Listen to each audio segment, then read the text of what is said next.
Goddag og velkommen til Ladelund Efterskoles teateruge. Det er dag 2 her, og i dag der skal vi tale med band og med danserne.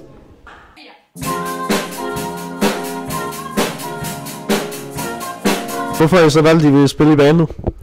Personligt er det, fordi jeg har spillet guitar i snart 3 år nu, og jeg virkelig gerne vil fortsætte med det. Det er noget, jeg ved, jeg er okay god til. Ja, det var bare noget, jeg havde lyst til at spille noget musik. Prøv at spille i band. Hvad med dig? Jeg synes bare, det er sjovt. Hvilke sange skal I så spille til? Vi starter med Jeg er i live, så går vi ind til Olsenbandens sidste bedrifter. Så er det Jeg er gamer. Den der detektivsang. Ja, Min liv som detektiv, og så er det Dans på vulkaner. Er der nogle svære sange i band? Altså Olsenbandens sidste bedrift er ret svær, og så Danser på vulkaner. Hvilke instrumenter spiller I? Jeg spiller guitar, både akustisk og elgitar, og så i Ja, jeg spiller klaver.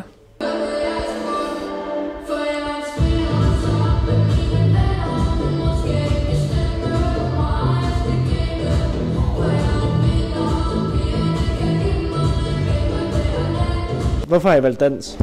Fordi jeg har dans som linjefag, og så tænker jeg, det var meget oplagt.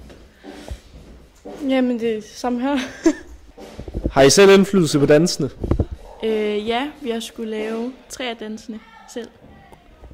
Er I nået at lære dansene til på torsdag, og hvordan husker I dem bedst? Det tror jeg godt, vi kan, men det er lidt svært at huske dem. Ja, vi er snart færdige med det. Har I nogle øvelser til at huske det bedre? Nej, vi håber bare på det bedste. Dag, hvem står I med her? Mit navn det er Sissel, og jeg er musicalens koreograf.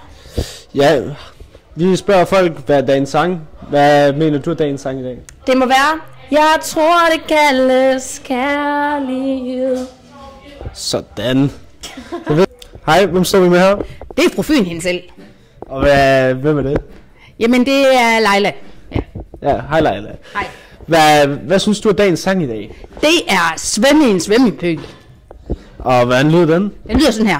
Svømme, svømme i en svømmepøl. Når det er koldt, når det er varmt i en svømmepøl. Brystkål, rygkål, lykke på bunden ned. Jeg ville ønske, jeg kunne blive ved og ved.